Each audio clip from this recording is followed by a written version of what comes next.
A Jedi must have the deepest commitment, the most serious mind. This one, a long time have I watched. All his life has he looked away to the future, to the horizon. Never his mind on where he was.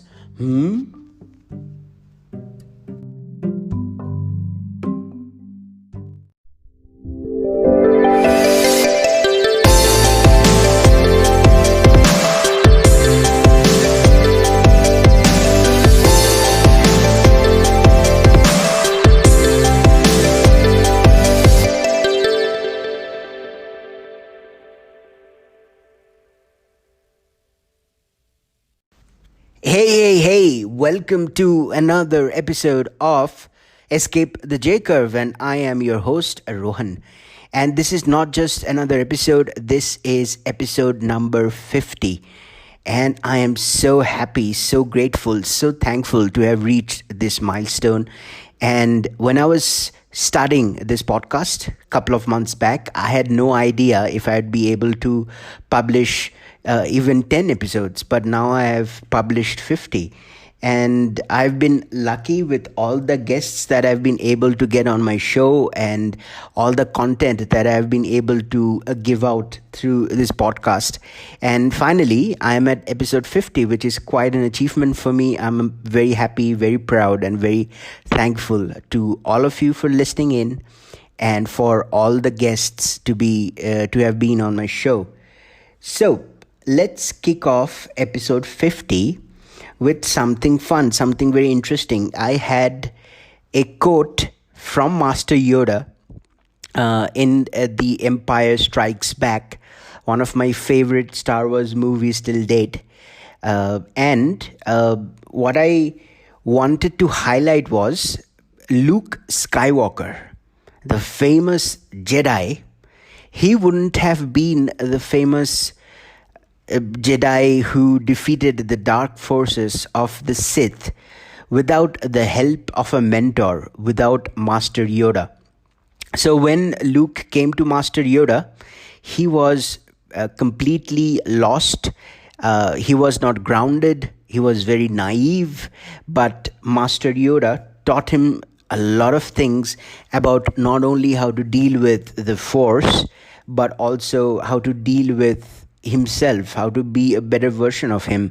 And he understood Luke like no one else and pushed him to his limits, pushed him with his Force use, and he became the legendary Jedi that we all know and love.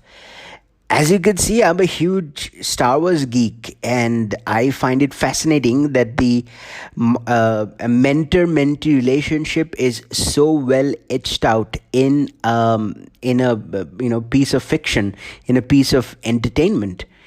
And today I'm going to talk about the 7th chapter of my book, and I'm going to give you a preview of what the chapter is all about.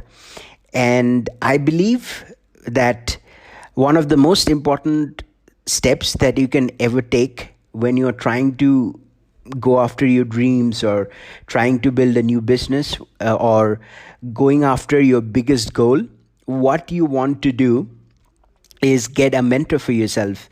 And I think this part of our development is sort of underutilized or under talked about in mainstream media and things like that. That is why Star Wars is such a nice exception. The thing is, everything that we have learned so far, be it the language, English or algebra or trigonometry or physics or chemistry or biology, everything that we have learned, we have had mentors or teachers, right? So we did not figure out the math equations, algebraic equations in our dreams.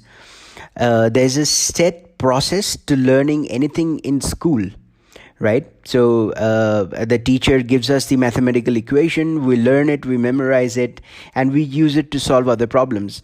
And when we screw up with the problem, we go back to our teachers and they tell us how to improve, where we are going wrong. And this relationship is kind of gone when you are out of school, right? When you stop learning in a controlled environment like a school or university, there is no mentor-mentee relationship.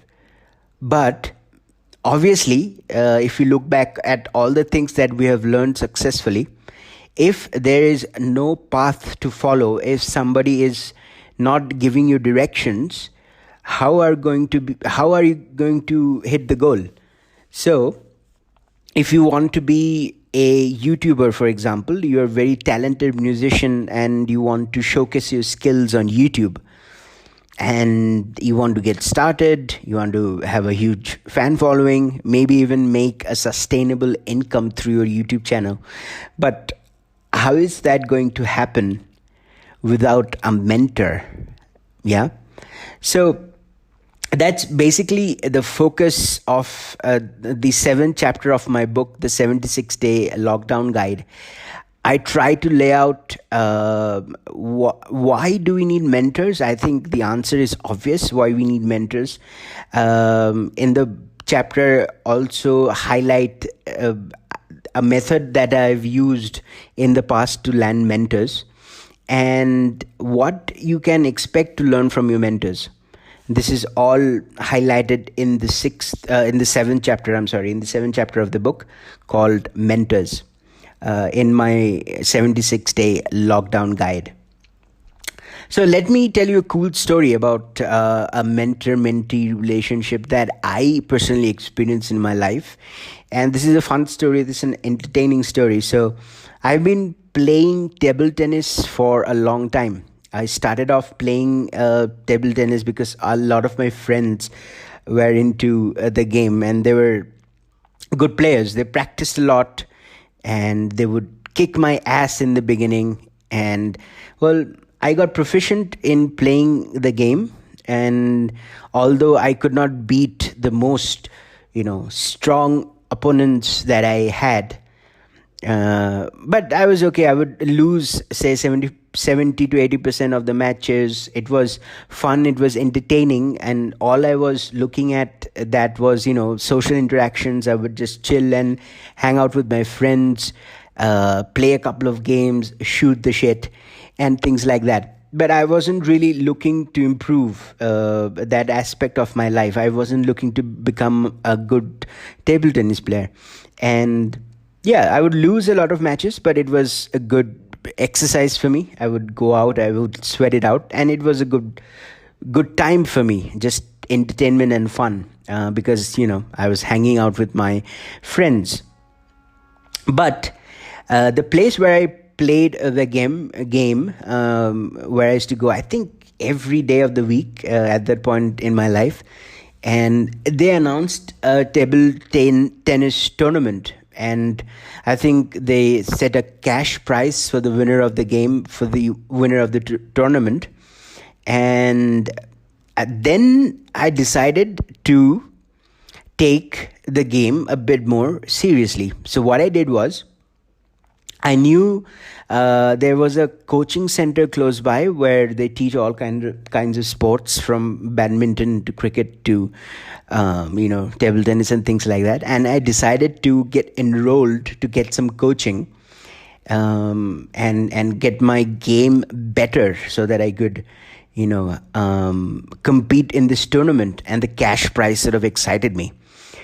So what I did was, I went there, I enrolled for the coaching, and I started getting coaching. And I think in the first 2 to 3 days, the amount of things that I learned that were wrong with my technique was more than what I had learned in the last couple of years, maybe, in playing table tennis.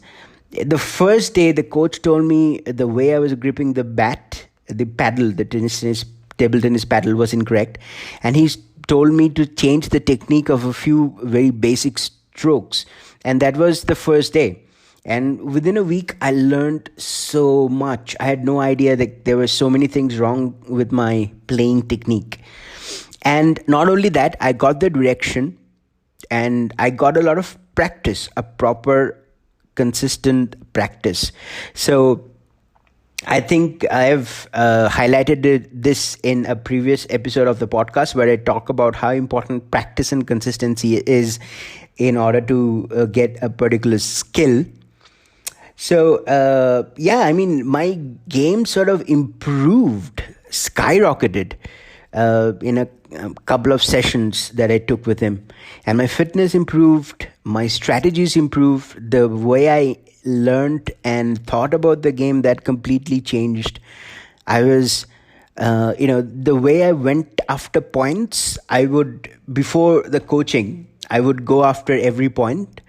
But the coach told me to look at the opponent's style of playing and try out a few things. You might lose 2 to 3 points, but in the long run, you can, if you understand the way your opponent is thinking about the game, then you're 2 steps ahead, and then you can beat him even if you are 2 to 3 points down in the first half. So all those things which were not part of my reality, I started thinking about when I got coaching. And that's just table tennis. Think about things that are more complicated. For example, entrepreneurship. You have to figure out a lot of things, a lot of steps. Otherwise, the problem with entrepreneurship is it's your time and money that you're burning on maybe launching a new product or a service or an idea. And if you do not know what you're doing, you would be losing so much of your time and so much of your money that it might be difficult, if not impossible, to get back from a few mistakes. But if you are working with someone who knows the game, who is an entrepreneur, who knows how to start, launch, and scale businesses, it would be so much easier for someone to win at entrepreneurship. So that is my point of view on mentorship. And that's what I talk about on the 7th chapter of the 76-day lockdown guide, my new book on which I've just launched recently, and it's available for purchase for free on Kindle till the 5th of September. So you have a couple of more days to get the book for free if you want. It's available on Kindle, and I'm going to leave the links to each of the marketplaces where you can get the book in the episode description.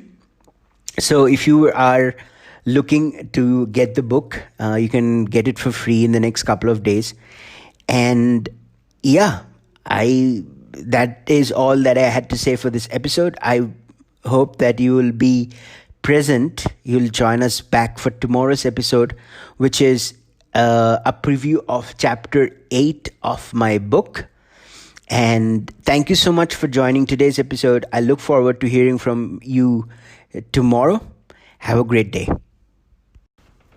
Listen, thanks so much for listening to the episode. I really appreciate it. Now, if you think you have got any value out of this episode, please make sure to engage with the content. My podcast is available on all of the platforms like Spotify, like Apple Podcast, Google Podcasts, Breaker, and it's also even available on YouTube. So if you got some value out of this content, please like, please subscribe, please leave a comment, or please download and share it with someone who would get value out of this. That's all I ask. Thank you so much.